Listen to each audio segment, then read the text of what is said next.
Hi, good evening, everybody. Episode 3, straight out of Cape Town. An awesome guest tonight, an absolute legend. Tonight, we're going to hear the real insider story, the trials, the tribulations, the successes of an absolute motorsport legend, nobody else but Jesse Hugget. So, I want to welcome you guys to tonight's show, episode 3 of Straight Out of Cape Town. And you're in for an awesome treat tonight. And my co host, Byron. How are you, Byron? I'm very well, thanks, Abdul. Hope you're well. Lekker, lekker. I'm cool. We haven't spoken for a long time, just like 2 minutes ago. It's a long time. It is a long time, Abdul. We used to go so quick sometimes that even 2 minutes just now feels when waiting time. What is that whole thing that Steve McQueen said? About waiting. Everything else is just waiting. When it's not racing. Yeah. Case in point. Case in point. There you have it. Well, So no, but there's good news for the viewers tonight and good news for the competitors tonight. Our first gymkhana is on the Saturday, the 20th of February at Killarney Racetrack and probably at Turn 5 again. We're going to be starting at about 3 o'clock and we're going to be running till about 7 o'clock. I think on the one side they'll have the Cape Hell drivers, and on the other side we'll be having the Gymkhana, and we are currently in excess of 30 cars and drivers that are wanting to come and have some fun at the Gymkhana test session. So yeah, that's the good news. And well, if we get the numbers up to 40, we can have two routes running on the same day. So what do you say about that, Byron? No, I think it's a great thing, Abdul. I think we've been waiting for a while now to get the racing up and going again for everybody. Of course, late January, early February is when things start getting going. So to get a date in February and to get such good subscription to the event is a great thing. Sadly, no crowd, of course, yet no spectators, but hopefully in the future that will change. But I think a good start to the year, Abdul, definitely. And I'm not the only one looking forward to it. A lot of folks are looking forward to it. Yeah, well, but the guys can actually, with our guy Kyle Bush in the background there and IT support. I mean, we are going to be live streaming, so you guys are most welcome to check on the various social media platforms. We're going to be live streaming it, and yeah. So that's kind of where we're at. So it's exciting times, and hopefully we're going to have 6 more test sessions this year. Just waiting for confirmation from Killarney about the dates. I've submitted the dates already. Yeah, so guys, it's out there. We're looking to have some fun. Come with your road car, come with any car, and come and have some fun. And that's what it's about. Okay, so without further ado, I want to introduce you to our tonight's guest. I mean, Jesse Hugget doesn't need any introduction, really. No introduction. If you don't know who Jesse Hugget is, then you probably were not born in Cape Town. I don't know. But welcome to our show, Cool. Jesse. We really absolutely awesome to have you on the show tonight, giving up your time to come and spend with us an hour of your time. I know it's valuable. You could have been building race cars or whatever. And good evening, Mr. Huggett, all the way from Thornton, if I'm not mistaken. Hi, good evening. Yeah, no, that you're right there. Yeah, welcome to our show, Jesse. And really great to have you on the show tonight. And I know you got a lot of stories to tell. I mean, a man that has been kind of doing almost every form of motorsport that you can think of. Maybe I don't know if you did motorbikes, you probably did, but I'm not sure. But I know you were in oval track, you did the midgets, you did the V8s, you did clubmans, you did Group N, you did set cars, you did midgets in Ireland. There's a whole lot of stuff. I mean, I can't even keep up with all the. I was just told the other day by Patrick that you have got probably one of the few. You are probably the person that's got the most South African titles behind your back, and I mean it's unbelievable for you to be sitting here across from us and having a chat. So Jesse, just take us through. I believe you started racing at the age of 10, if I'm not mistaken. How did you get into motorsport? Man, I went there to the Goodwood Showgrounds and they had the micro midgets that used to run there. And I went to watch that. And I tagged onto one of the drivers there and he like coached me and took me around in his car. And then they had a club car that they gave to a youngster that they thought was interested enough. And because my parents and that weren't interested in motor racing at all. So I had that car for a year or two, and then someone built a car for me, and I rode that till I went to the army. And when I came back then I started with the Hell Drivers. I built a V8 hot rod. The first one wasn't very successful, but I then got a second one that I built, and that was better. And from there, I progressed eventually to the 4 cylinders, and that's how we started. Okay, so you were I mean, you do you have any brothers and sisters? I mean, were your family just when you were the only child?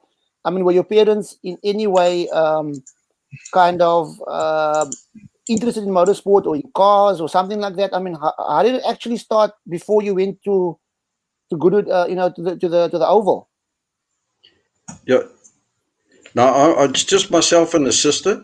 My parents weren't interested at all in motorsport. They'd never been to that. And I just heard this noise and I went to watch and I liked it. And that's how it all started. So if you could hear the noise, it means you lived kind of near to the showgrounds. Yes, I'm pretty close to the showgrounds, yes, which made it nice and easy. Yeah, so you live near to the showgrounds. You heard the noise. You went there because of the noise. And now tell us about micro midgets. I mean, I don't even know what it. I just know it sounds like. I mean, a midget is small. So what is a micro midget? It's smaller than small. I mean, I really don't. Can you just take us through what is a micro midget? Like, take us about the tires, the engines, the shape of the car, the capacities, those type of things. Okay, it's what you now know as a Formula M, but they were a lot smaller those time. And like my car had a 150cc Lambretta scooter engine in. Then you got different classes, 250s and up to 350cc. Little 8-inch wheels. It was something just bigger than a go-kart, I would say. Okay, so micro midgets were designed for young people, am I correct? For children, kind of like from which age are you allowed to drive the micro midgets? No, that was all ages, and they just had a junior class as well. Okay, so is it like the midgets that we see today at Killarney at the Oval? Those type that size, not as big as that. No, a lot smaller. Just a little bit bigger than a go-kart at that stage. As I say, they've now progressed. Like at Killarney on the go-kart track, they've got the Formula M. That's what it's progressed to now. Okay. Well, I just heard some exciting news. We have some crazy madcap from Elandsby in the lobby there. If I'm not mistaken, the only crazy madcap I know from Elandsby is Steve Wonder Wyndham, and we're going to call him up. I'm first going to go for a break. I'm going to have to go and pray for my friend Steve's sins there quickly. And how's it, Steve? How's it, Abdul? Lekker. Sure, but check that beard, man. I mean, I'm going to send you some blades and some shaving foam. Yes, you look like an old bloody man. I mean, Jess is older than you, and you bloody look older than him. I'm a farmer now. Yes, a boer, I must get your boer say, I got a cap here for you, a hat that you must actually wear in the sun, yo. Ach, lekker, man. Yeah. So anyhow, so what I'm gonna do is, so I'm gonna run away quickly. I'm gonna go and pray, and Biden is gonna take over and chat to the two of you. While I go and pray for your guys' sins and my own sins, I suppose. I won't be too long. Okay, Biden, you know what to do. I'll chat to you guys now. See you in a bit, Abdul. Actually, this is actually amazing. When Jess, we spoke just briefly off air, and I said to you, when I was about 10 years old, I became interested in motorsport, not coming from a motorsport family. And my dad told me that he went to school with a guy named Jesse Hugget. And Jesse Hugget, he was always winning trophies. He was always being called up on stage. And he was focusing on the motor mechanic side of things at the technical high school that you went to. So that basically as well, motorsport didn't only, take you in a racing direction, but also it had a preordained path for you to what your eventual occupation would be. Yes, that's right. Yeah. From school, I started apprenticeship, and then I was a motor mechanic till 1980. And then I started dyno tuning till probably about a year or two ago. I stopped that. And then I'm actually just going to move quickly, just saying that Steve just came on as well. Now, I went with Steve's nephews to school, the Williams brothers. Okay. So there's it's just small worlds going on here and everything like that. And what happens is it's great to see you on the show, Steve. And what I'd like to know is when are we going to see you back in a car sometime? Gee. Hi, Byron. Instead of a tractor. I'd love to get involved in racing again, maybe a little group in car or something. But I've been chatting to Abdul, and I see the gymkhana looking good, so maybe we'll come down and have a little bit of fun. I've got a mate of mine who's got a Lumina with a supercharged motor, a big growler supercharger on, so maybe we can bring that down. I don't know if it'll be too big for the course, but lots of action. But that would take your memory back to the old Master Driver series. I remember you were very much involved in that in the early 90s. And also a late friend of mine named Barry Blomkamp once actually claimed to beat you in a gymkhana once as well. Yeah, I think he had a little Lotus 7, I think, if I'm not mistaken. Yes, it was correct, yes. Yeah, because, I enjoyed the gymkhana part of it. Yeah, the first one was in 1988, actually, the 5-Stone Master Drivers. It was a great series. And then I don't know what happened. It ran for 3 years. All right. Well, also, just before I go back to Jess, Steve, now we talk about the Master Driver series. You talk about Group N. Now, Group N I loved. As a kid, I saw the back end of it into my teenage years. And that, of course, disappeared. And where we had standard production cars, we had great racing. You watch some of the videos on YouTube, you hear tires screeching, going around corners and things like it.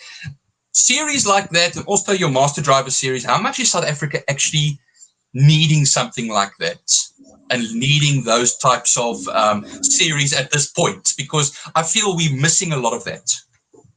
No, very good question. We definitely have to go back to that. I mean, you chat to all the guys. I bought a little Opel Kadett.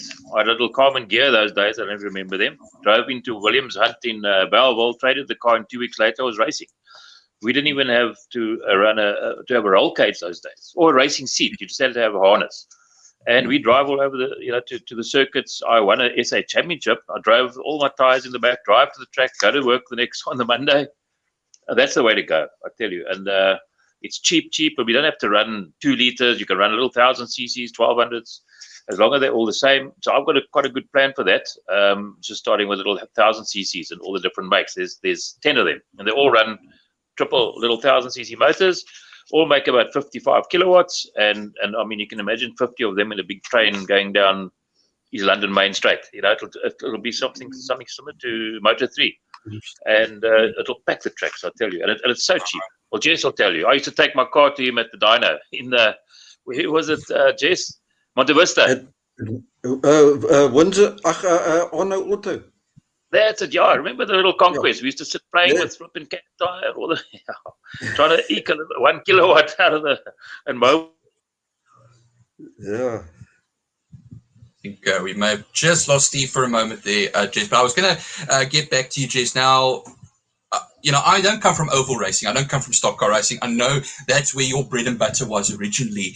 But to me, that's always been an important form of racing for guys that are coming up, building your own car, preparing, real grassroots racing sometimes, coming from something. And you were talking about the midgets you raced in the old days. How important is that still, from a development point of view, getting guys coming up through the ranks from oval racing? I know the Goodwood Showgrounds in the old days was a huge thing. And, a lot of great stars came from there, including yourself. Yeah, I think that the younger you can start, the better. That definitely helps. But I felt that the oval taught me a lot. The sliding and controlling of the car. It's definitely a big advantage, I feel, when you get to the top. Adapting from the gravel to the tar, Jess, I know for many years, oval racing at Goodwood was on gravel. And then they moved to Killarney after 1995, and now it's on tarmac with the newly built oval, which, of course, at one stage was called the Engine Oval. So adapting from that, I've seen midgets go on tarmac, which they look frightening.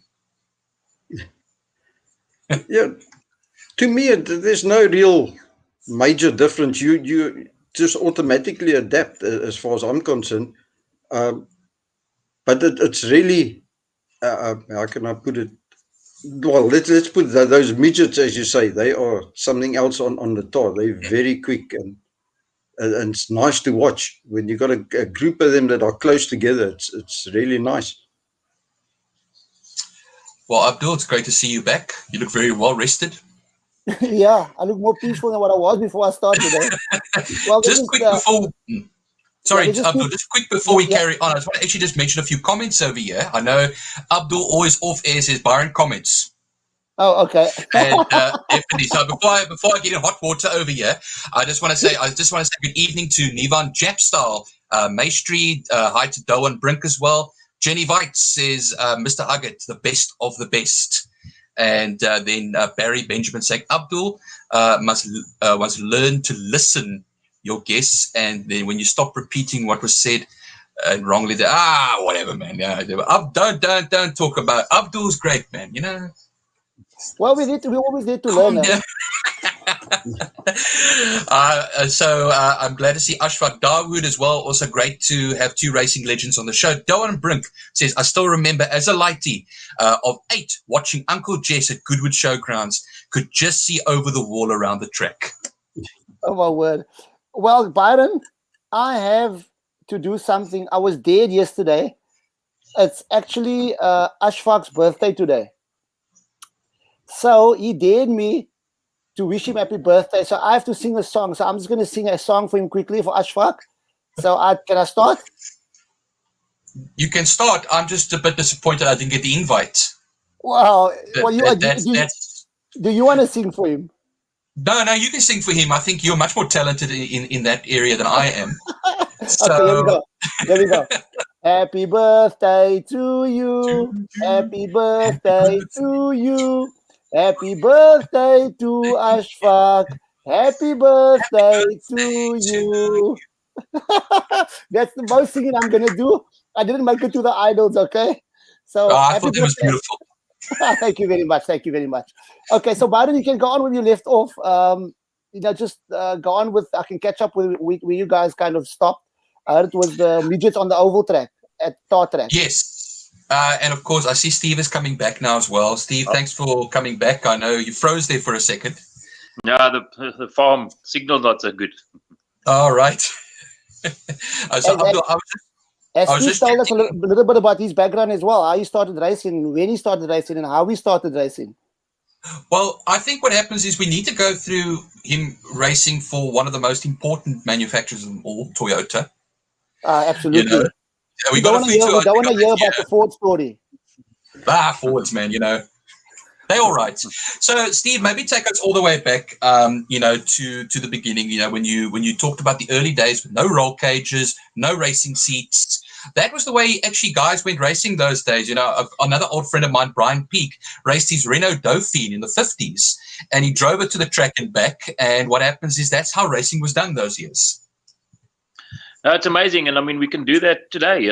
People are making all sorts of excuses, but you just take it doesn't have to be it can be a little 1,200, 1,000 cc, but the nice thing with these little 1,000 cc's, they're all little triples, and they all make exactly the same power, 50 kilowatts and 100 newton meters. Put a branch or something, but keep it standard, and off you go. You can drive it to the track. That's how we did it. I mean, I just drove into Williams Hunt in Belleville, traded my little car in, and the guys were very helpful. Don Cray and who else was there? Robbie. And 2 weeks later, I was there. All I had to do was wire the sump, strap the oil filter, and a few other little things. And there I was on the track racing. I mean, Jess will remember those days. It was fantastic. And I started about somewhere in July '85. And then in 1986, I bought a decent car, second-hand little Opel T car, and we drove to all the circuits, and I actually won the South African Championship. I didn't have a roll cage, I didn't have a racing seat, a racing steering wheel, just a harness, and that was it. And I won the South African Championship, well, my class E, running against the factory Toyotas and so on. So it just shows you it can be done. Okay, so it's quite interesting. So Jess started 55 years ago. So how old were you then, Steve? You were 69, am I right? Yeah. So I was about 20. I started a little bit late, but about 20. Yeah, 25. I I was first studied. I went to the army, did my thing, studied engineering, qualified, and then I thought, right, yes, now I'm going racing. Okay.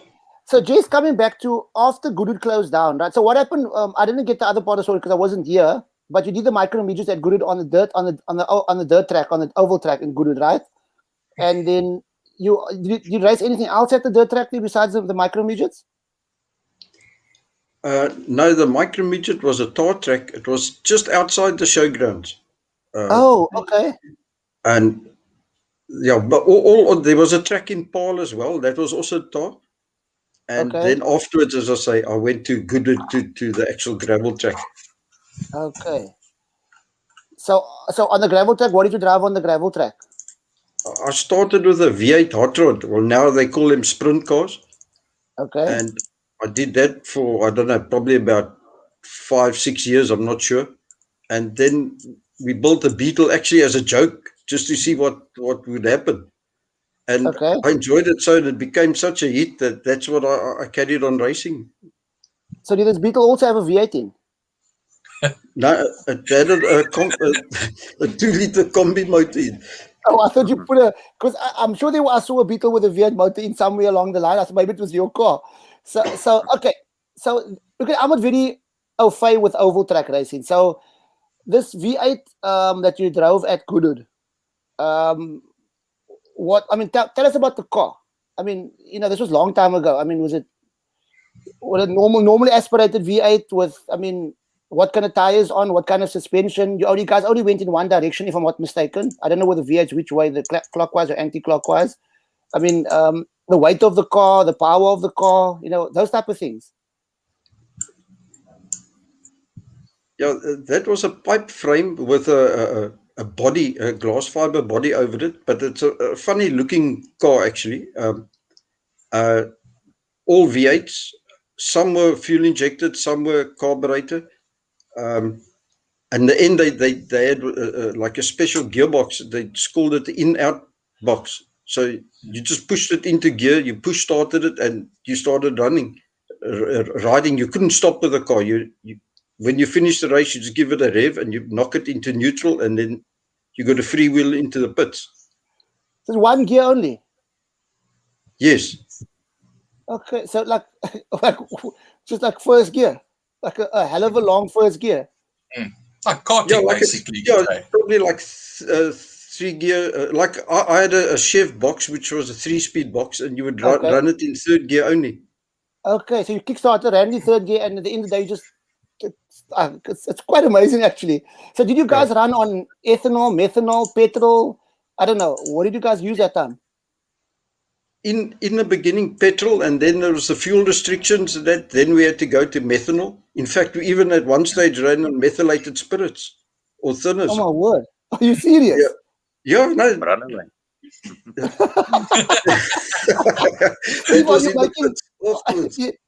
Steve, are you making those things on the farm there?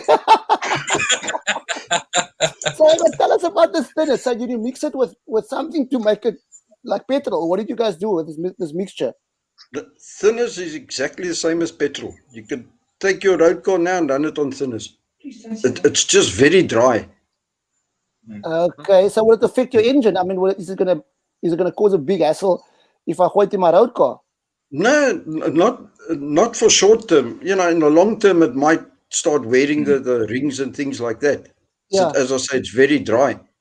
Okay. With the methylated spirits, you had to change the jetting a little bit. Okay. And then the methanol, you had to change quite a bit. But now these days, they all run on methanol. Okay, yeah, because it's a better. Apparently, the engine runs cooler with methanol, I believe, or is it ethanol? I'm not too sure which one of the two. No, it's methanol that they use. Yes, now they're running a lot of ethanol as well, I believe. Yeah.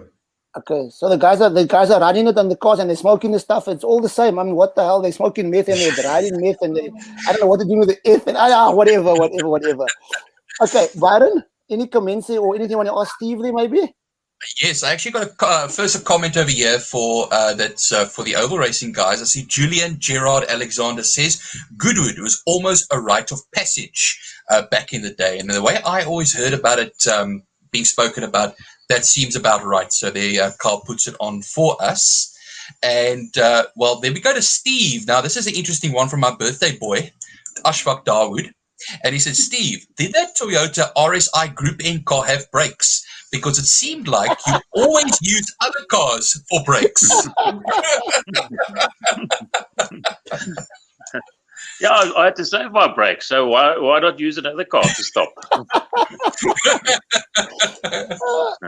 Steve, Yeah, that was good racing, though. I mean, we raced hard, but you didn't turn a guy around or something like that. But you made sure that he knew you were there. That's so it was good fun. And we all had a beer afterwards.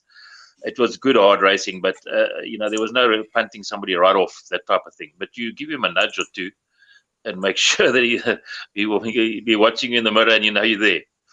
Mm. Steve, you know that little Toyota, the 1600 twin cam, that 4AGE motor, it's a Class C Group N car. I still don't understand how you managed to actually, this with a Nissan, the Class B Nissan, the 2-liter Sentras and stuff. I mean, they were very quick in a straight line. I mean, extremely. But that conquest on the bends, they just couldn't catch a thing on the bends. Am I right? I mean, what did you guys do to that car? It was an amazing car. I mean, I could actually get pole sometimes, in some of the races, all over. You'll see, at Cape Town and Swartkops, a place like that. But then they're just a little bit too quick down the straights, and they get past me. So on a single lap, I was quicker than them a lot of times. But it made for good racing, It's like, they were quick down the straight. I'm a lot quicker in the corners. Yeah. And we used to drive that little car. But you had to really wring its neck to stay with those 2 liters. But it made for fantastic racing. I think Toyota actually sold quite a few cars, because I remember I went to one of the big prize givings, and I think it was Brant Pretorius was saying how this has been good for the brand, But that was a very good car. That car was, I mean, in the rain, there was nothing to catch that car. I mean, you guys, the handling of that car was actually awesome. Yeah, so, Steve, I remember. Sorry. Yeah, there's a little story I want you to tell us. The 9-hour Castrol, you drove the Toyota, but it wasn't your car. Something happened to your guys' car. Where did you actually get the car from? Well, there's been a couple of times. I can't remember if it was Avers or I think there was a place called Dependable Car in Sea Point. We used to be quite confident. I had a client flying from Joburg, and he specifically wanted a Toyota, and eventually we'd go and get one somewhere, and we did a few gymkhanas, rally sprints, you name it, practice for master drivers. One year, at the 1300, we swapped. I don't know what happened. It ran bearing something. I don't know. We didn't check the oil or something. And then I quickly shot. A mate of mine went through to Sea Point to this Dependable Car Hire or Sea Point Car Hire. And we got to my folks' house, took the engine out and everything, and pushed my car up the driveway and the little hire car in, and motor out. And the blue car, I said, no, it's a friend of mine. He lent it to me, And we still won the race on the Saturday and took the car back. Oh my word! That was the racing in the days, eh? Yeah, but I mean, you could take a standard car. I mean, the guys were saying, this engine's Scallum, but it was actually a stock standard hire car motor. So you could do it. Amazing. Byron, anything you want to ask Jess over there? The stock car, there's some interesting stuff, because Jess also prepared his own cars. And I remember him tuning my side drafts when you were still at Windsor Motors, when I was driving the SR5, the Toyota SR5 in Clubman. And Jeff tuned that side drafts for me like, man, it used to purr. So, I mean, besides the fact that Jess drives as well, he's also a good, they used to build his own cars and tune the stuff. So maybe Byron can go into a little bit about that. No, definitely, Abdul. I read now just recently that I think the British Formula V champion won the championship in a car that he built himself. Now, it's something I feel in the single-seater side is a bit lost because of standardized equipment and so on. But tell us about some of your great cars that you built. I know there was a beach buggy I think you also built as well, Jess. Yeah, when I started Clubman, I started with a beach buggy. It was my road car, and I wanted to go racing. I wanted to try Kalani, so I used that for a while, and then eventually got a Golf. And that was a stock standard road car, almost like Steve was saying, like a Group N thing. My wife used to ride that in the week, and then weekends if I felt like it Friday night, I'll take a seat out. Otherwise, I'd race it just like that. Mm. And then Monday morning, she would use it again. And that's how I started. And then slowly started modifying and carrying on. But for about a year or two, as I say, it was a dual purpose car. I see there's a question actually here from Luke Selby, just on a point over there, talking about interesting cars being driven and stuff like it. So this is both Jess and Steve. Best car and worst car ever raced. Simple question, but can cause a lot of thinking, if you ask me. So maybe let's start with Jess. Are they all great because you basically built all of them? Yeah, most of my cars are built myself, but you always get the dog that one of them that just doesn't work. I know one of them I've just finished building. I took it in for wheel alignment, and the chap said to me, the chassis is bent.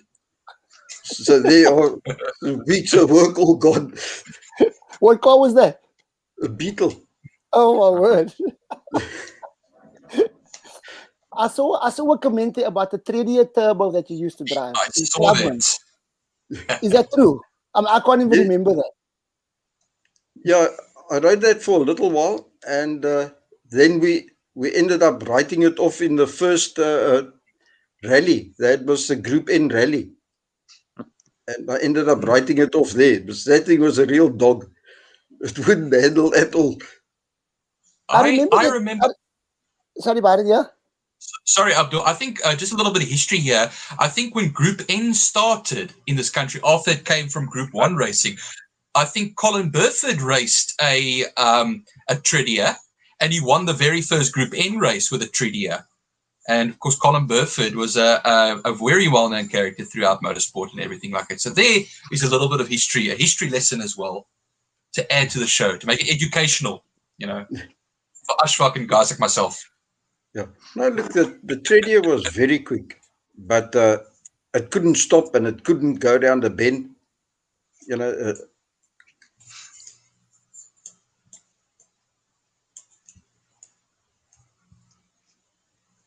Abdul, are you? I'm there. I think Jess is frozen at the 3D. I think lost brakes or something. I think. Jess, can you hear us, Jess? Yeah, I can hear you, yes. I remember that 3D turbo. Well, my uncle had one, and we drove it on the road, and this thing had like a little lever next to the gear lever. Actually, I don't know. I can't remember what it was. It was like an overdrive type of thing. Yeah, that's right. Yes, it was a fifth gear basically. Yeah, but so the car had 4 gears, the gearbox, and you push this thing when you were driving like top, and you used to push this lever some forward or back. I can't remember which way, and it was kind of like a fifth gear. So, what other the Beetle that you raced in Clubman's, right? What engine was? Let's go back to the stock cars. I'm very interested in the stock cars. So you drove the stock cars, the V8s, obviously to the V8. What engine was a Chev engine, Ford engine? Yeah, mine was a Chev engine, a 327 Chev. Right. Some of the chaps used 350s, but that was like the two most common motors to use. Okay. Okay, and they were strong engines, I would assume. I mean, they lasted. Yes, no, they were reliable. Yes. Okay, and then from the V8s you went to the 4 cylinders. The Beetle, yes. Okay, so the Beetle had a 4-cylinder, the 2-liter VW motor in that, obviously, like you said earlier on. And how was that thing? I mean, did it handle well? Did you guys make it handle well? What did you guys do to the suspension of the car? What tires were you running? Those type of things. It had, I think it was SP73 tires was one of the better tires to use those days. Okay. The suspension was basically standard. I did very little to the car, actually, just a roll cage in, and that's how we raced it. Whatever shocks it came with, and that's how I rode it in the beginning. Yeah. Till things started really getting competitive. The motor was actually very interesting in the end. It was a 2-liter combi motor. The crank was standard, but then it had McGirris date sleeves in, and Chev V8 pistons, and Ford F250 valves in it. And then 2 downdraft IDAs on. and you were competitive with that car? Yes, our car was very competitive. Yeah. You know, the thing is with the Beetle, well, that motor had a lot of torque. It didn't make much kilowatts. I think it only made about 100 kilowatts or something. But it had plenty torque with those big pistons. Mm. And the Beetle, with the motor in the back, it just got all the traction that you needed. Okay. Yeah, so the weight was on the back wheels and it was a rear wheel Yeah, drive, obviously. Yeah, so you yeah. just had enough weight to pull the car. And I mean, you would obviously, would you be going around the circuit in second gear, third gear? Third gear. Third gear. And it would Yeah. obviously, I mean, most VW motors are very strong at the bottom. I mean, they have a lot of torque. So low down, they're actually quite strong. Yes. It's amazing. And how long did you drive that 4 cylinders for? I mean, in that category? Well, basically till Goodwood stopped. When they closed, then I stopped. Then we went to Kalani, and there I Okay. did 1 year of midgets with a rotary motor. It was Okay. someone else's car, Ernie Kleinhouse's car that I used. Okay. And then we got the first supercar that Owen Ashley built. Yes. We had put a 16-valve motor into that, or actually he put it in, and I raced that At the for oval track. probably about 2 or 3 years. And then a chap from England actually built me a car. He came out here on holiday and he built me a car with also a supercar body on. And then eventually I cut that car shorter and put a Corsa body onto it. My word. Okay, let's just go back to the midget with the rotary motor. Byron, you kind of like rotary motors. You like the sound of it. You told me once before. So maybe you got to ask a few questions about that rotary motor in that midget. Well, rotary motor, of course, it's got a very distinct sound. It's not it's an impractical engine to work on by most standards for many people. Now, working on a motor like that, Jess, tell me more about that, because I understand that it's the oil seals that also are a little bit of a difficult one, and it goes through them quite easily. Yeah, no, I didn't work on the motor at all, basically. A chap in Joburg built it, and we fitted it. And I think I ran that car for a year without touching it. We never changed the spark plug, nothing. That thing was so reliable. It was unbelievable. It was a single rotor. 13B. So 13B. So that's it's basically the equivalent of a 1300. That's right. Yes. I know we had Chris Carolyn in the RX2 Capella. I think he had a single rotor, which is the equivalent of a 1300. So it was a 1300 engine. You said you didn't touch it at all. Nothing. Absolutely nothing.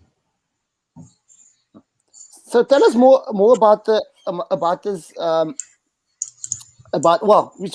Just before we go on to the next thing there, Kyle is going to put up a video for us from the Cape Hell drivers. Kyle, you going to come up with a video?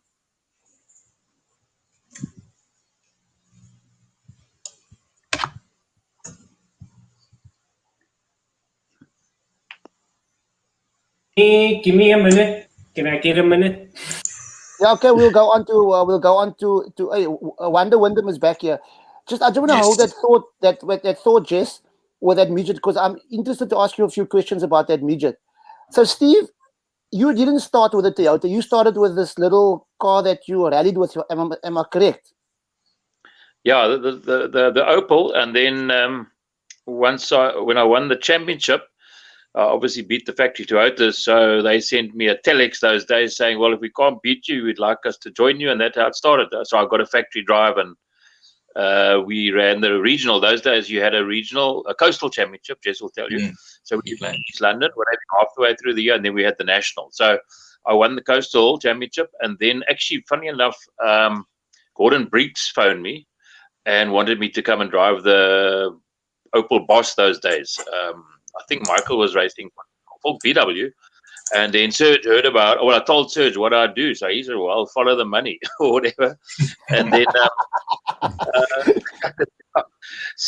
or follow the dots. But anyway, and then he told Ian Miller at the time. So Ian phoned me. I just got a call at work at somebody or the other. So I said, hi Gordon, and it was Ian Miller from Toyota saying, "Oh, so it is true."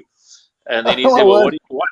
I said, "Well, you give me a blank check." And so anyway, then they said, "Okay, they'll give me a twin cam RSI and a company car and a little bit of bucks, and that was it. And then I ran the little Class C card from then on, all the years until 94. Yeah. For how many years did you run the Class C car? Sorry? For how many years did you run the Class C car? Oh, gee, it was from 87 till 94. Yeah. So did you start with did you start with the old twin cam or with a round shape? The old twin cam, yeah. That was in 87. Funnily enough, they had a lot of cars those days. The very last race we did was at Kyalami on the old circuit. And I don't know, I think there was something like 35 Class C cars, Hondas, Golfs, all the Opals, Tony Martin, George Ritchie, the whole lot. And we had a hell of a race. I must just try and find the tape. But anyway, I won that race. We had a massive ding-dong the whole race. And eventually Mike White dropped back. And then it was just myself and Serge. And the last, I think it was through Clubhouse, I set him up and I got him on the inside of the corner. And then the two of us touched. And I heard his tire burst. It just popped. And I knew. So we got to the first left-hand S. And he was all right because it was his left-hand wheel. I knew, okay, he just steered off the track in the second S. And, I won the race. But that was, I think there were 35 cars. You can't believe it. It was fantastic racing those days. But I won the last race at the old Kyalami, and they built the new one. So it was really good racing. It was tight racing. The guys were barging, and it's like it was always ding dong. Always, I remember. Even the class D cars, and the Class E, the 1300s. They were just a ding dong battle all the time. Right. No one got away. You see, we all ran on standard tires, standard brakes, so you couldn't really get traction and whatever, and that's the difference. If someone's got a really good setup or something and they just get it and then they're gone, modified car. But in a little grouping car, man, you just wait until the oak breaks and you brake a bit later and you're back in the pack again, So tell us what modifications could you do to those cars? I remember, what were you allowed to do? And what you did, what you were not allowed to do. I know you guys did some stuff as well, like putting ice in the airboxes and stuff like that. But other than that, just what were you supposed? What could you modify on those cars? Absolutely nothing. They used to even check if your parcel tray, the little cardboard parcel tray at the back. I remember Carl in the last race. I don't know what happened to my parcel tray, and the guy said we're going to exclude you. So I had to go and borrow. They put it on a loudspeaker, and I borrowed a parcel tray. All your window winders, your carpets, everything, they weighed the car. You weren't allowed to do a thing. You could just, they call it blueprint the engine. So you had certain speckles, Jess will tell you, and you allowed certain compression. So you just built maybe you got a 2% more power, whatever. But the rest of it was stopped. The shocks, the springs, they checked. Even the ride height, which was great. So everybody was the same. And they used to check those days. We had massive strips. I remember at Vic Proctor's garage where his panel beaters were, and gearboxes out, everything. And there was no cheating, boys. So you didn't take any chances. And it was great because the cars were all very identical. Maybe 5 horsepower, Jess will tell you, we'd scratch for the last little kilowatt, But that was it. The cars were, you weren't allowed a thing. You weren't allowed to do a thing. You just had to wire your seat and things like that. So the tires were obviously skimmed. I remember those Firestones were skimmed. Right, there were brand new tires that were skimmed, and then we used to skim them down to 1 or 2 mil, depending. Also, if your car was pretty light, that's what the little Toyotas were pretty good. So we could get away with a little bit less rubber, and it would last the race, But I think we paid 50 rand. I found some old invoices the other day, $50 for a Firestone S211. It was a lot of money those days, even. Okay, Kyle, I think you want to play. There's no audio with the video, but run the video. Maybe Jess can just talk us through it because he's from the oval track background. So maybe we can just talk us through the video. Jess, here's a video playing in the background there about Cape Hall drivers. Are you involved with that mess there, Jess? No, I think that was 1660s. I wasn't in that class now. Okay. These are mostly golfs. Just take us through some of that. Here we go. That's what I was running. Yeah, the second car was my car there. Okay. The Corsa. Okay, so that's the car that you built. The car that the guy from England built and you rebuilt, basically. That's right. Hang on. Yeah. Okay, so tell us about that car. That's an interesting car. Or Byron, do you have any comments you want to just check before we speak to Jess about that car? I think what happens is, let's maybe just go to Jess about the car, then we can address, we can lead it in, Abdul. So I'll leave the floor to you there. and then I'll Okay. address some comments after that. Geez, that car was very quick. I mean, you used to race against. I remember. Well, it was it Richard Griesner with the Golf? I think. Did you guys race together or against each other in the 16, in that class? Yeah, he started off with the Golf with the 16 valve motor, and it was also a space frame with a Golf body. Yeah. And in the end, he also built a Corsa. Oh my word! The Okay, cars tell us were about this pretty Corsa. similar. Yeah. So take us through the build up. I mean, you built this car yourself. So you take us through the build of this car. I mean, the setup, the suspension, the tires, the engine, the kilowatts, those type of things. It made about 180 kilowatts. It was a 16 valve Opel motor with a Ford four-speed gearbox in, but a special gear kit. So your second gear and third gear were very close together. So you could actually use it as like, if you wanted to get like, I think it was something like 600 revs difference in the gears, in the revs between second and third gear.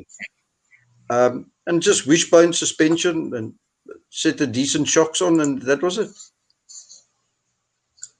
Okay, but the cars were obviously, what did they weigh? They were light, so the power to weight ratio was amazing.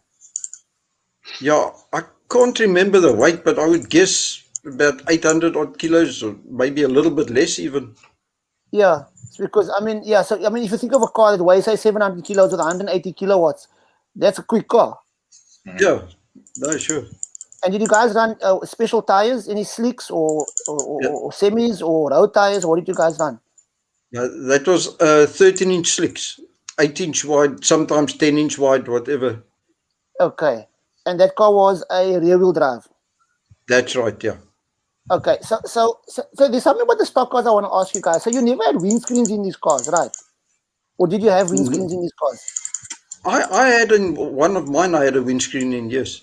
But I see most stock cars don't have windscreens. What's the reason for that? You know, the windscreens, they crack with the stones and that. And if you use Lexan or something, they scratch. And in the evening with the lights, you battle to see sometimes. So most of the chaps just leave it out. And they just drive it out. These guys don't have air cons, Abdul. So come on, you need a little bit of flowing air coming in through the front. Yeah, but it feels quite funny. I mean, driving the car, you kind of have a full face helmet on with a visor, I would assume. Yeah, that's right. Yeah. Yeah. Okay, so the stock cars, how did this? Were they different? Obviously, you drove. There was different classes, right? So you drove in the 4 cylinders. I remember the, not the 1660s. That was a 2 liter or something. Or what engine? That was a 2 liter engines, right? Yeah. Well, you had the 2.1. Yeah. Which you were restricted, and our class, the hot rod class, you could basically run what you wanted to. You could run a rotary or anything like that. Okay. As long as it's 4-cylinder. Okay. So Byron, you wanna actually you wanted to ask some of the comments there? Go through some of the comments. Yes, I'm actually going to ask one from Ashfaq over here for Steve, and he said, Steve, what was the Ford Falcon like to drive? It certainly seemed like a handful. Yeah, good question. We actually got it to run very well. It was very heavy, with a big 6-cylinder in the front, where the BMs were a lot better balanced, almost 50-50. We had a lot of weight in the front. But funnily enough, that XR6 had a very good suspension. It had independent suspension at the rear and the back. And we did a lot of work. I mean, we gave those BMs a hard time at times. I mean, I remember winning at Kalani and beating the factory BMs. And that 6-cylinder was actually a better car than the V8, funnily enough. But we did a lot of work on it, and you just slowly plod away, and we cut a lot of weight out where unnecessary weight and things like that. But it was quite a heavy car, and brakes were a bit of a problem, and so on. The BMs were like 200 kilos lighter than me, But it handled well. We really got to work well for a big car. I mean, I remember being on pole at P and even tighter tracks sometimes. That was a great car. So, I know you actually drove BMWs before that. Actually, you were with Rachard Roots, I remember. In the late 90s. So you were actually comparing, going over from the BMWs to the Falcon. Much of an adjustment?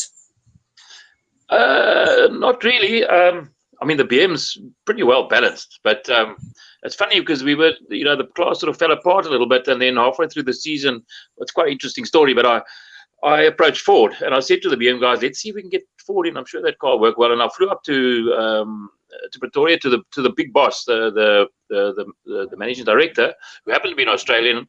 I did a little bit of a sell on him, and he said, "Oh, let's do it." So he handed me a keys. I said, "Well, what's this?" He said, "No, it's my company car." And he got on the phone, organized a gate release, phoned Ford Credit, said, "You need some money, Steve?" He said, "Okay, give you a couple $100,000. I went there, got a check, and I drove the car home. And then Mike Bart, everyone remember him from the stock car days, the Jess.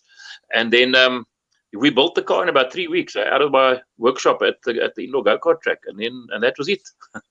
Interesting story. I just see his comment came up here now from Lyle Norkett saying, "I remember Steve doing an all-tar rally in the Ford Falcon as well, the notorious all-tar rally at Killarney, I would think." Hey? Yeah, we did well. Actually, Mike was my navigator. I said, "Come, Mike, let's go do this rally." And we went all over Capricorn Park and everywhere. And then, we were leading it. And then I think in the end, Stickland, where Jesse and them have got their actual workshop now, Dino, that was all just streets. And I hooked a curb or something, or a little lip on a curb, and I got a puncture. But we had a good scrap with old, what's his name, with a BM that was always sideways. Werner Kukenboer. And and then he got me. Yeah. But it was we actually almost won the rally. I mean, with that car. But I enjoyed that. That was great. I mean, it was a good car, so reliable. I mean, we never touched the engine. It was, it was strong. Jesse, I have a question for you. I believe you had a stint in rallying as well. Yeah, just one rally, the Group N rally, the first one they had here in Cape Town. Okay. So which car did you drive in the rally, and why didn't you kind of stick around in the rallies? Wasn't it just, I mean, what was the difference between that and maybe the circuit or the oval track? No, it was with the Tredia Turbo that I rode, and we ended up writing it off against a gate post. And but I was at that stage. I was doing clubmans. I was doing Goodwood, so I couldn't do another class as well. Yeah. I just want to say over here. Now, if you had to choose, I don't know what is. If you had to choose between the oval, rallying, and circuit, what would you actually prefer? They are so different. Each one is. It's so difficult to choose one out of, say which one's the best. They're totally different. Look, I didn't do enough rally to really warrant a proper answer there for you.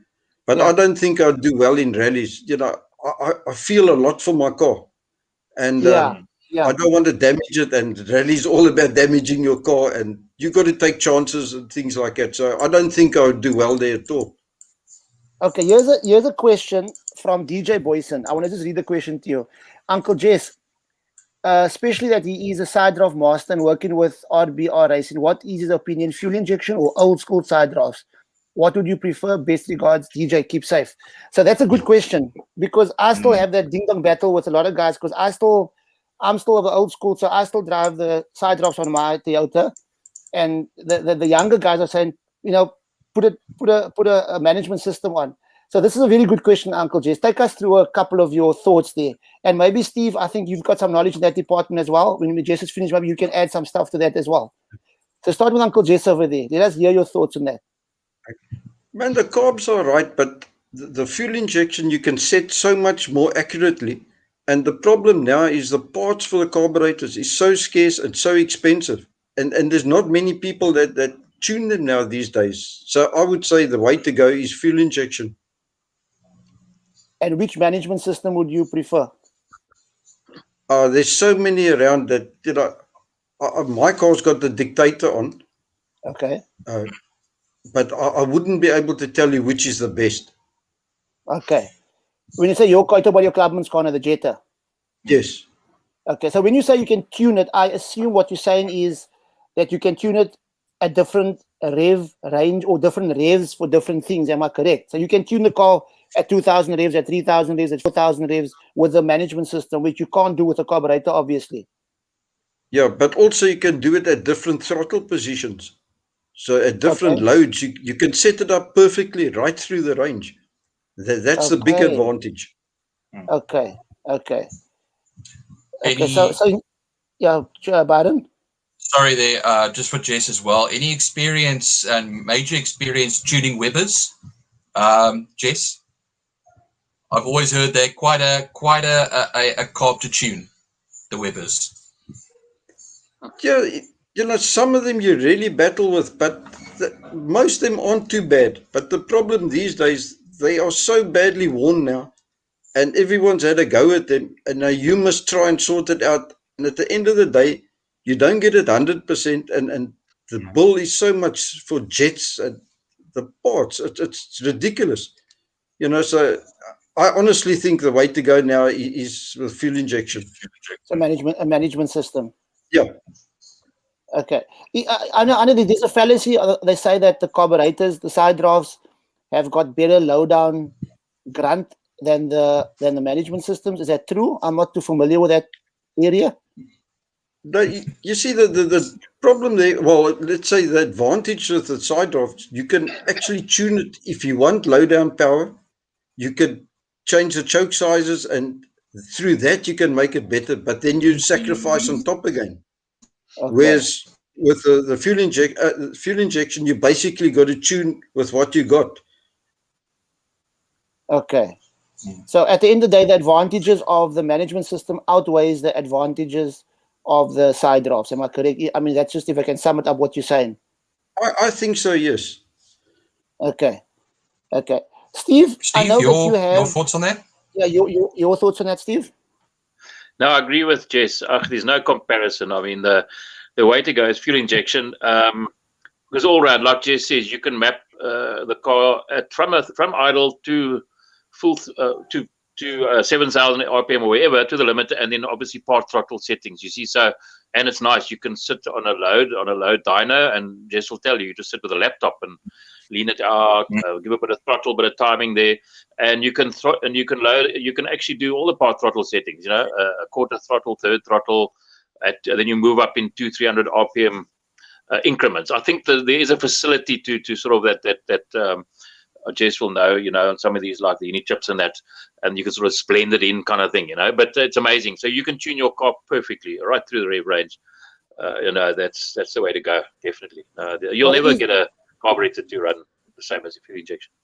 Well, there is one question. So which one sounds better, the throttle bodies or the side drafts?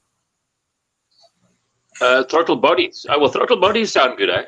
I mean, this, if you get a normal, but a proper throttle bodies, like independent throttle bodies, that's like a motorbike. Like a 20 valves, like a 20 valves or something. Yeah, I think, well, I don't know. This will tell you, but I mean, a nice set of high drafts also with a nice induction noise sounds good. Absolutely. Baden, you have a question there from Ashfaq? I see Ashfaq he's asking quite a number of questions. You can see, a very big fan from the old days of racing and watching it. He says, Steve, another question. The Playboy BMW touring car was built in record time. How was your experience with building and driving that car? Gee whiskers, yeah, that's a good question. What happened? There was a lot behind that car, because Ted Tolman, if everybody remembers, he was the guy that ran the Tolman Formula 1 team, and Ayrton Senna was the first guy that drove, remember? And he almost won at Monaco, I think. Anyway, so I flew up to see Tolman, and amazing, he had all the Formula 1 stuff, was chatting to Senna, and then so we got the car, and then, but there was a whole, it was a bit of a scabanga move, and then, anyway, it was someone's car, and we got the car and rebuilt it for a lot of work. I'm just trying to think who was involved. Oh, Mick Jones, he helped, and the other one was who was the guy that had the Formula 1? What is his name now? A big Formula 1 guy. He worked. Do you remember Jesse worked out of Ashley's garage? Eddie Pinto. Oh yeah. And then we built the car, but it was good. I got onto the grid. I hadn't done a lap. I just did the warm-up lap for the car and I had to race it. So you can imagine, I had left-hand drive and a manual box and all that. Didn't have the sequential box, but we actually finished the first race. In the second race, we were actually lying sixth or something, but just by luck. And then it spun on its own. Well, but it was just a whole big scam, really. And then, the guy who ran it was a chap called Benjes, but he was a bit of a scamster, so that thing fell apart. They promised all sorts of things, but it all fell apart. And then Ford phoned me to do a test. That's Zwartkops in the Mondea, and then I ran well, and then from there I went to the Ford. Tell us about the Mondeo actually there as well, because that was huge in the British Touring Car Championship in the 90s. I know Nigel Mansell also drove one as well in his comeback to racing after his Formula One career. So going through those types of things, and also going over from your standard gear shifts to your more modern gear shifts as well, and the adaptation to that. Yeah, I mean, look, that was what a car. The car I drove was actually the one that Mansell crashed under that bridge. They rebuilt it. But funny enough, we were going through all the chassis numbers. That was chassis 003, almost one of the very first cars. And it was a late 93 car. So the cars were a little bit buggered by the time we got them. And funnily enough, they brought them out for international at Kyalami in 94. Jess will remember that. And they ran them. But then Ford had bought the cars. But then that night, they swapped out all the good stuff. They were running fancy electromagnetic gear, diffs those days. So we didn't even know about it, but very clever with a little sensor, and it changed the viscosity of the oil and all sorts of stuff. But yeah, they took all the good stuff out. So when Radicic came out, he said, "But how come these cars aren't so good?" Later we found out what they'd got up to. But what a car! I mean, the engine was amazing. The cars were a little bit, they were old, like a 2-year-old car. And but the engines were strong. I mean, we flew over once, Sarah and myself, in the beginning. I think it was halfway through the year, and we flew to the British Grand Prix, and then we went on a tour of the Cosworth factory. That was interesting. The Formula One plant, the Indy cars. They even had our cars on the engine dyno, and they were blending some Sasol fuel there. But but they ran at 9.5 overseas, but we ran to 8,500 RPM, and the being a 6-cylinder that wanted to rev. So we lost a little bit there. Extra 1,000 RPM made a big difference. We jippoed once at Kyalami in the rain. We pushed the rev limiters up. And also, remember when Radicic drove in Cape Town? I don't know if you guys remember. He came out to drive the car. Yes, there's a video of that. Yeah, and then we heard that they'd actually pumped the revs up by 1,000 RPM for him. But, I mean, obviously, he was the world champion, all that lot. But I think the engine popped. I don't know. Janelle was giving him a hard time, if I remember rightly. But that was when I drove the Tolman car. But yeah, all those stories come out, you know. But I believe, Steve, that the time when they had that, those fancy the gearboxes you were talking about, no, the fancy diffs. Oh, the sequential gearboxes, yeah. Yes, but then but the electronic stuff that you were talking about that they took out of the Fords, right? But I believe that cadets were still running those things, or not the cadets, the Opals, the Vectras, the Opals, the Vectras, they still had that in the Vectras, correct. I think the Toyotas might have also had, because they were brand new cars, you know, that they brought out. So myself and Sarah, we battled. I mean, these things just put the power down. I remember at the rain, once I was leading, and then eventually Briggs caught me, but he could just put the power down, you know. Where that made a big difference. So we had to ring those Fords next to try and stay with them. You know, the shocks. It was all new technology the guys had. So, but it was good racing. But the sequential box is amazing. You could actually adjust the sensitivity on it, how sensitive it was. So you just touch it and it bangs up a gear. And we had water cooled 6-point caliper, all the fancy stuff, brakes, and you could adjust your suspension while you drove. So on the front wheel drive, as the front wheels sort of wore off, you'd stiffen the back and then soften the front of the car during the race as it goes. Amazing stuff. Sure. Very interesting, eh? Coming back, Baron, do you have any comments that you want to actually? I think Carl's trying to get your attention, Baron, while you're busy with Carl there in the comments. I just want to ask Jess. So after the oval track, you at the same time you're doing oval track, you also drove clubman. Am I correct? That's right. Yes. But you also had a stint in, if I remember correct, that you drove the set cars, the Class B touring cars as well? Yes. Yeah, I built one myself, yeah. Okay, and but before that, you were invited to drive in Ireland, am I correct, for the oval, for the midgets? No, for the 4-cylinder cars. So talk us through that. Tell us, I mean, nobody knows about that. Just tell us what happened, how did you get there, what cars you drove, those type of things. The first time I went over was 95. They invited me over after they were here at Goodwood, and they gave me a Toyota Starlet to ride.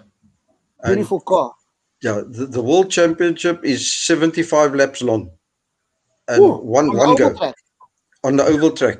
and we were 37 or 38 cars. One And- driver for Yeah, 75 laps. yeah.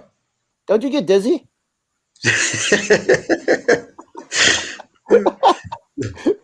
How long is an actual oval, Jesse? Like really? I mean, we see different lengths, but what is a proper oval, a proper stocker oval, the actual distance? They vary. Well, that one that we rode on in Ipswich was, I'd say, a bit short, quite a bit shorter than Kalani's oval now, and it's Okay. also narrower. And as I say, 38 cars on it in one go. Take us through that. Take us through that races. I mean, that's very interesting with the starlet, with that tight racing. Well, there I qualified. I think it was 18th or something, and we on lap 50. I got through to about 13th or something, and they black flagged me for oil leak. The minute they see smoke, they stop you. And it was just a little seal on the speedometer drive of the gearbox that was leaking. So we fixed that. And then they had 2 30-lap races after that again. And there we did well. I think we had a third and a second or something.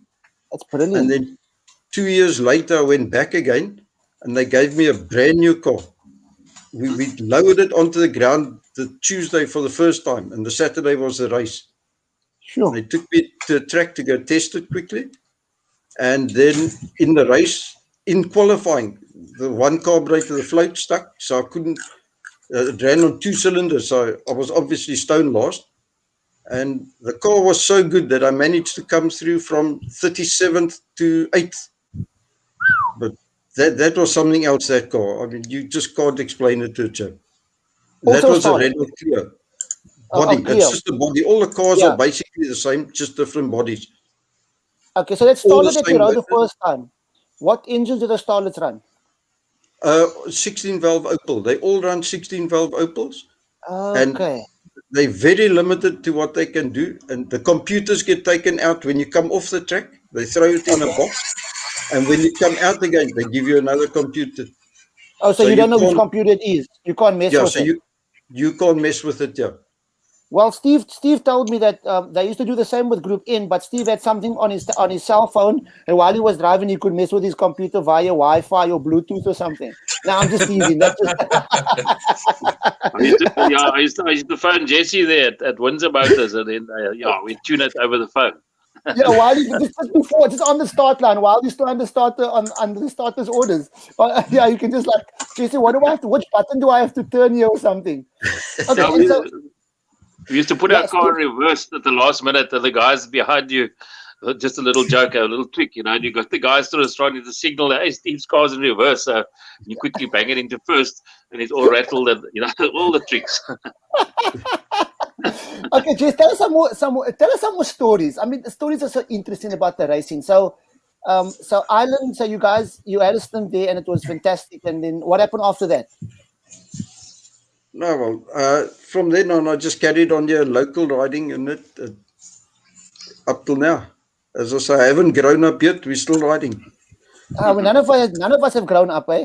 Just before we go on to Steve there, I want Carl to play a video that he's got there of the British touring cars. Carl, am I correct, Byron? Mondeo that I found. I didn't find anything in South Africa, but it's on board, and these onboards are beautiful from the British Touring Car Championship. Let's take a look. Paul Radisich. And James Thompson. Paul Radisich magically finds the way, opening up for him. Into the Road Hall, it's the first bit of good luck that the Kiwis had all year. Oulton Park really is one of the ultimate drivers' tracks. 110 miles now through Cascades. Ricard Rido piles on the pressure, but Radisich holds on. Now up to 150 miles now on the way up to Ireland. 130 through the left-hander. And break halfway through it with a hairpin. Down to second gear. Just watch the fight through the steering wheels. The 300 horsepower Mondeo piles on the pressure. 85 miles now, up to 110, then back down the box to the Bolson chicane. Popping on 2 wheels as you head over Hilltop.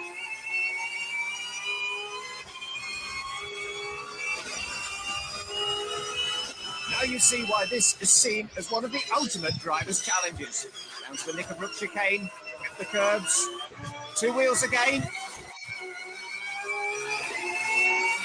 Now up to the fastest corner on the circuit, the double apex right-hander at Druids. 125 miles an hour into it.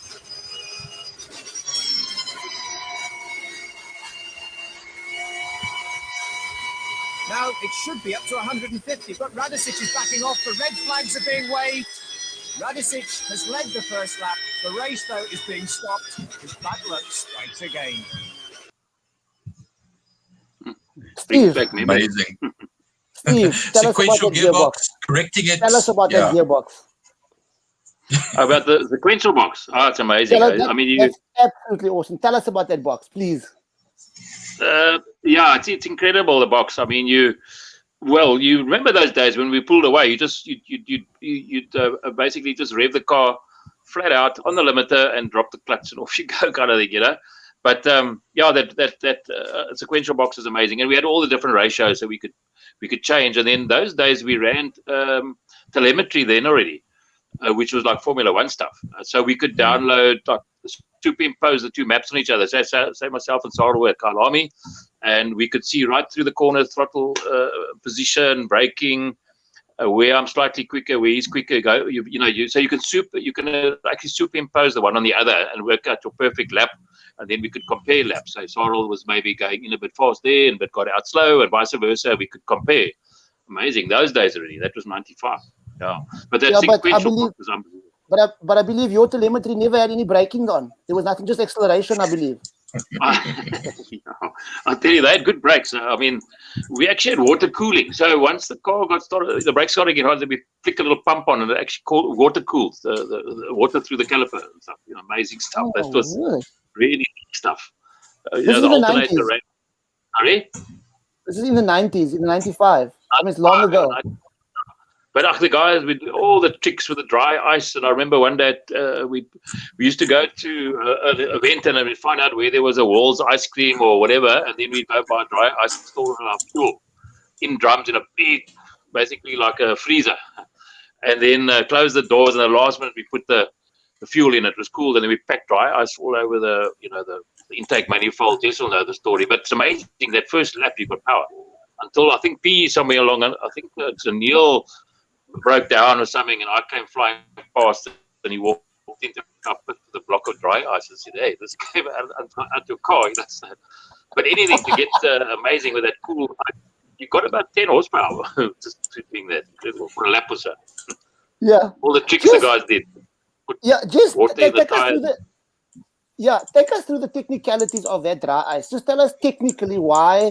Obviously, the air is colder. Just tell us, or the petrol is colder. Take from a technical perspective, why is it quicker? Why is it more horsepower? Yeah, no, I don't know all the technical things, but it made a big difference. It really did. A lot of people ran their fuel line through a box with the dry ice in as well. More oxygen. It's more dense and more oxygen, basically. You see, so the more oxygen you can put more fuel and keep the same ratio. So you just make power. Okay, interesting. It's very interesting. I must try it on my gymkhana car. I'm not going to work. I get extra 10 horsepower. Byron, you have a question there, Byron, from Duan. Well, I have a few comments over here I just want to say good. I just want to say good evening to Emil Tiny Brunt, you could call him a co-commentator, a good friend of mine. And what happens is he says, "Evening all, still such an honor to see Jess at Killarney in his Jetta in the Mike Place Clubman's Class A." And he also says, "Love to see Jess in the V8 Masters at Killarney." Now, just before I go on to, I think it's young Dirkie Kruger's comment, Jess, you also raced a bit of the Supercars, the Opel Supercars, which are themselves a bit of a handful to drive. And I know the V8 Masters as well are also interesting to drive. Tell us some of that. So take us through some of that compared to what you've driven. Yeah. I feel that the Supercars is probably one of the best cars to drive. It's the closest to a real racing car as far as I'm concerned. It's a real nice formula.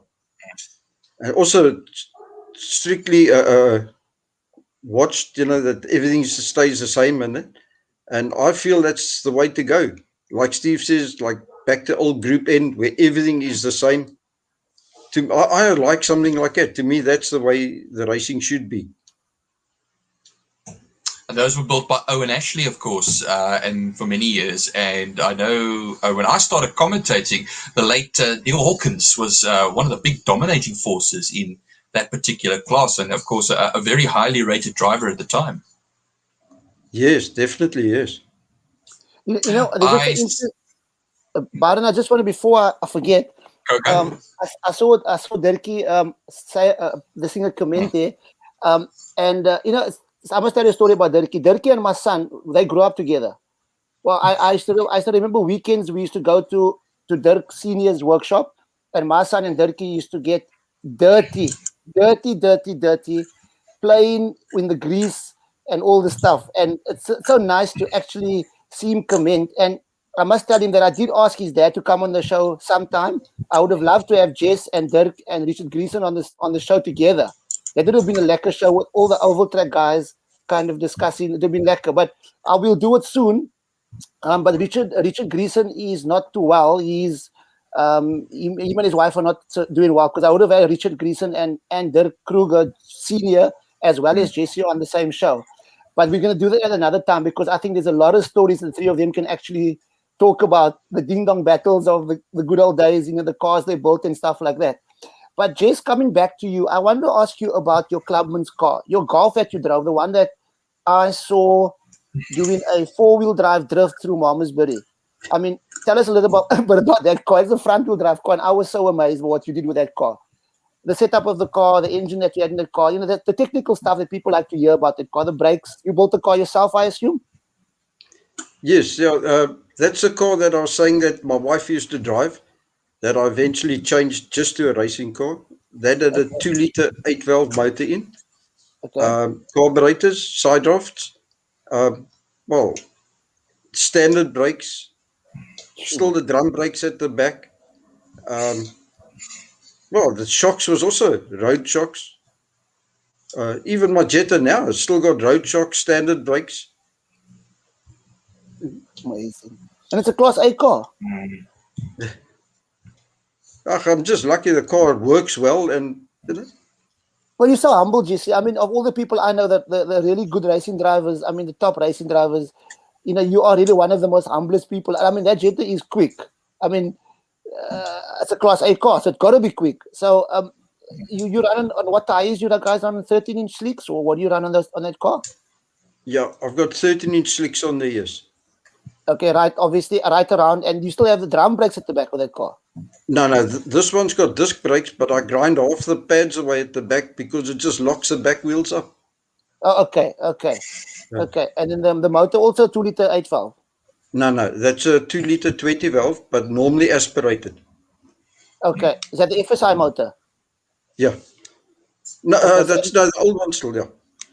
Okay. And the kilowatts and the torque of that car, the gearbox you run, the revs that you push with that car down the main straight, the back straight, what revs you run in? It revs to about 8.2. I try and keep it to about 8 if possible, just to save it. It's got a standard 5-speed box in with a locker in. It hasn't got a proper LS in. As I say, road shocks. That's about it. And the kilowatts of that car? I think it was 176 or something like that. And it's quite good, eh? It's not enough, but it's not bad. It's never enough. 250 newtons. That's where I battle it. It can't pull with those turbo cars. Yeah, but I mean, it's impressive to see what an NA car can do against a turbo car. I mean, just if you think, and that, I mean, the Jetta is in Class A, am I correct? Yeah. Yeah, so I mean that is more impressive than driving with a big, a straight inline six with a turbo on, because those cars you just put your foot down and it's going to go anywhere. But I mean that is very, very impressive, and it tells me a lot about your skill and your talent that you have. So I enjoy that car. It's nice to drive, and I can't drive it any harder than what I do. So I really enjoy it. Okay, Byron, anything else, Byron? I've got actually a comment here. Doan Brink, I see actually it came through. Carl just notified us about it. Doan asks, how difficult is it to drive on tar oval and then go and race gravel oval like Killarney versus Claimplassie? I know we spoke about this earlier in the show, but now I know there's various different surfaces. I know in Bredasdorp now you have lime, which I've seen that the midgets go very differently on that than, of course, than they would go on tar. So how difficult is it going between the two?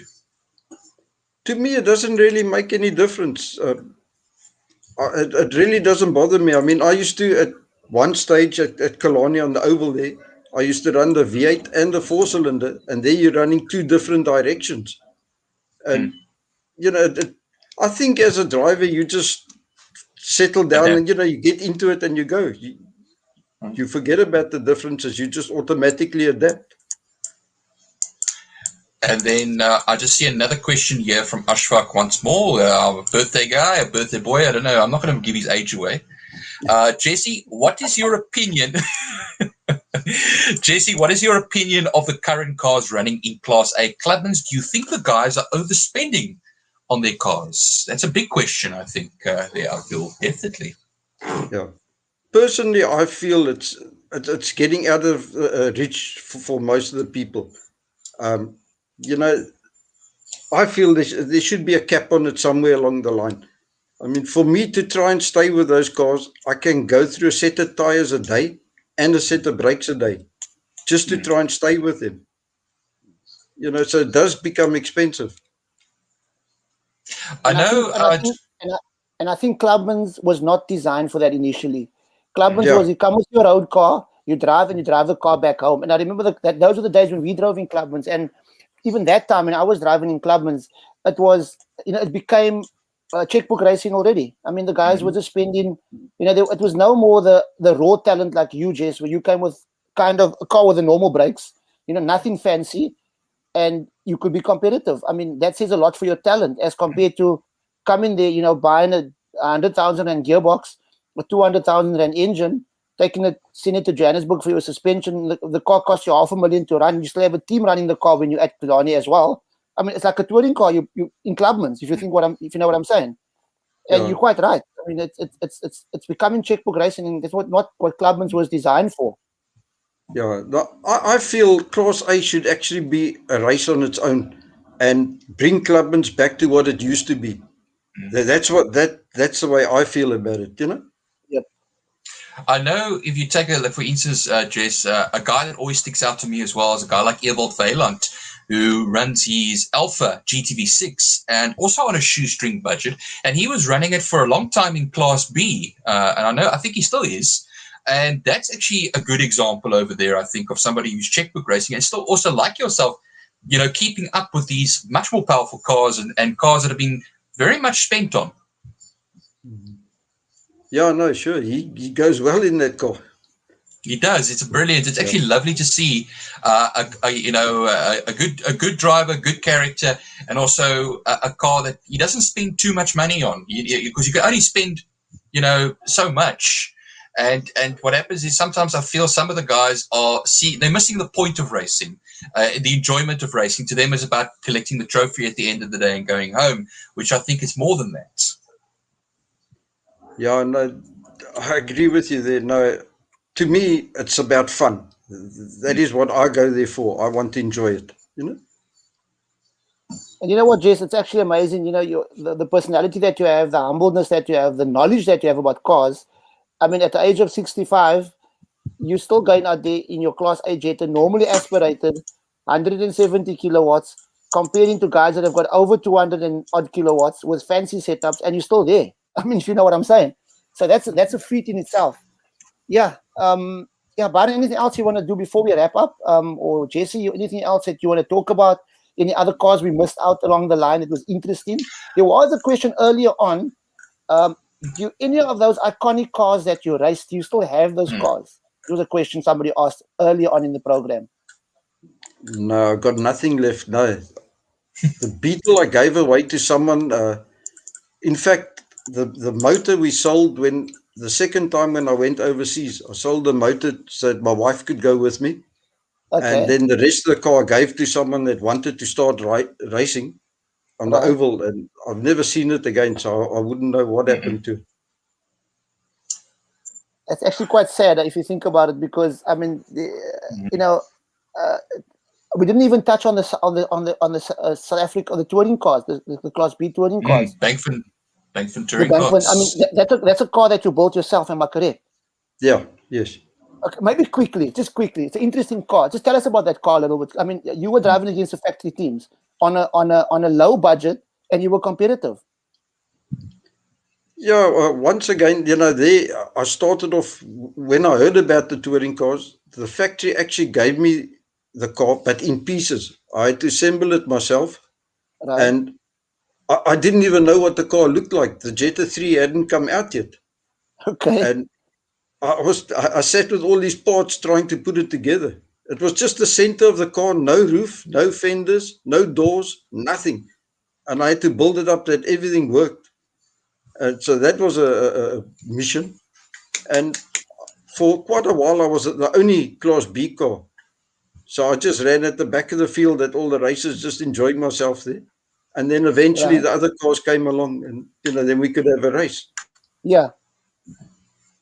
Yeah, and then obviously the factory teams came along with all their fancy cars again. Normal story. But I mean, was that car was it a fancy setup? Was it a simple setup? I mean, what did you run? What suspension did you run? A sequential gearbox? What did you run in that car? Everything was standard. Oh, Once my again, the word. brakes, the shocks, everything was standard. It just had a 16-valve motor in, that's all, with side drafts. I didn't even have fuel injection. Oh, No. my word. And how were And the that rules was- different yeah. between the Class A and the Class Bs? What was the difference in the rules? No, they had sequential boxes, they had big brakes on. There was quite a difference there. And very much more expensive, I would assume. Yes. Oh, yeah. Okay. I Byron, remember- sorry, I interrupted you. No, sorry, Abdul. I just wanted to jump in there. I remember actually talking about that's about the late 90s, I think, Jess. We talk about mid to late 90s, 98, around about there. I think so, yes. I think I remember actually that from some magazines as well. Veal magazine was out that time, and seeing your name in under the list of championship campaigners those years. But I remember going to watch Bankford touring cars in 1999, and that's when 1999 and 2000, and that's when the Opel Vectras came in, the Petronas Opel Vectras came in, and I remember I still have pictures, I still have photographs of that, where they had engineers from Malaysia with laptops and everything like it, plugging it in and making, adjusting everything. So it just shows you, and I think that's why the Bankford Touring Car Series at the end of 2000 kind of stopped, because it had just become too expensive. And now we got GTC, which is an incredibly expensive formula, which nobody can afford. You have to start putting Polos and all kinds of other cars on the back of them, because you only have about, 5-6 of them running. Yes. So it just shows you how things have become. Mm-hmm. Yeah, no, it's a pity that the sport goes that way every time. The minute they got something good, they start advancing, so that it just becomes out of hand in the end, and no one can afford it anymore. Yeah. Anyhow, so Jesse, I think we overstayed our time. Well, we can talk for hours because it's interesting. Motorsport is like in our blood. It's in our part of our lives, kind of. So I just want to thank the viewers that have joined us with all the comments on all the social media platforms. Thank you so much for joining us, and a really interesting discussion. And Steve Wyndham was a kind of a late entry, because I wasn't even aware he was going to. Well, it was a late entry because he wasn't sure about the internet connection from Ilansbaai. But I want to thank him in his absence. I think his battery died, and Ilansbaai's got no electricity now for 2 days. He used all the power up there now. Abdul, can I ask you a question? Doesn't he have to pay a late entry fee? Oh, Steve Wyndham? Doesn't he have to pay a late entry fee? Because that's kind of the rule, isn't it? No, but we don't. You know what? We don't abide by those rules. It's fine. We're all motorsport fans, and we will. That's all it's good. Fine. It's not a problem. We're not here to make money. Let's just leave it at that, Byron. Yeah. So I thought I'd try. Yeah. Well, Jess, thank you so much for your time. We much appreciate it. Just in closing, in a couple of sentences, youngsters out there, what is the best, maybe the Oh, yeah. easiest, the cheapest way to get into motorsport? I can say it's gymkhana, because you can come with your road car and come and drive there and get a feel for the, for a couple of $100. But what is your take on that? The guys that are out there that really want to get into motorsport, where do you suggest they start? I would say in the lower classes of oval track, because I honestly feel that teaches you. You see why I say that? With the oval, you got pressure on you all the time. There's no time to sit and think. Where's that Kalani down the straight? You got time to think what you're going to do at the next bend or this and that. And you can have a look around. I really feel that is the way to start off. In like say the 1660 class or something like that, or they even got smaller classes now. And get the feel of the car, get to know what it does, how to handle it, and from there progress to what you can afford. That's Absolutely. my suggestion. Okay, well, Jess, thank you so much for that, Barton. Your thoughts quickly before we log off, and could I have something to eat? I was just reminded, though, by Kyle, just to ask everybody, please, to subscribe on our YouTube channel. That is straight Outta Cape Town. There is straight out of Cape Town. You can subscribe to us. We have about 131 subscribers, 51 videos, because we have a lot of the videos from the previous shows on and everything. So please come to YouTube, come and join the pages on Facebook as well. That's also but thank you everybody, and thank you Jess for a lot of great stories and great things, and many more years. What actually is next on the for Jesse Hugget? What does Jesse Hugget think in the morning, get up in the morning and say, what's next? What am I going to build now? As long as I enjoy it, I'll carry on. Absolutely. I'll still enjoy it. Absolutely. I know you currently working at, you sharing your knowledge at Rico Barlow Racing, am I correct? So I'm working with them now, yes. We prepare endurance cars and track cars and any car we do, yeah. Okay. Well, that's brilliant. All the best for you, Jess. And we have some interesting lineup for next week. We're going to get about 3 or 4 specialized tuners from Cape Town to come on one show to talk about tuning, because I think tuning is a very important part of motorsport nowadays, like Jess was saying earlier on, especially with side drafts dying a slow death and management systems coming in with fuel injection. And these guys specifically tune top-end cars, rally cars, quite a bit of cars. So, and they come from the drag environment as well. So we're going to try and get them on the show for next week. And maybe we can come and have a chat about technical stuff out there that, we don't understand so much. We just drop the cars off there and say, tune it, please. A couple of more horsepower and a couple of more Newton meters up there. Yeah, so thank you so much for everybody, and the viewers, thank you so much. And like Barton said, just subscribe to the channel. Yeah, straight out of Cape Town. You're going to get some interesting. I didn't even give you the recipe for tonight, but it's fine. We'll hold the recipe for next week. Two recipes next week. To make up for tonight. Yeah, it was going to be a chicken recipe, but I'll keep it for next week. Don't worry. Okay, so Jess, thank you so much. Once again, thank you so much for everybody, the viewers, everybody out there. Subscribe to our channel. We're going to have some interesting stuff in the future. And all the best, and have a blessed week ahead. No, thank you, man. Thanks to all of you, and good night. And to all my followers, thanks a lot. Hopefully you can come and see us again one day. Absolute pleasure. Thank you so much, Jess. Thanks for having me on the show. Man. Thank you, Byron. Cheers. Thank you. Bye-bye. Bye.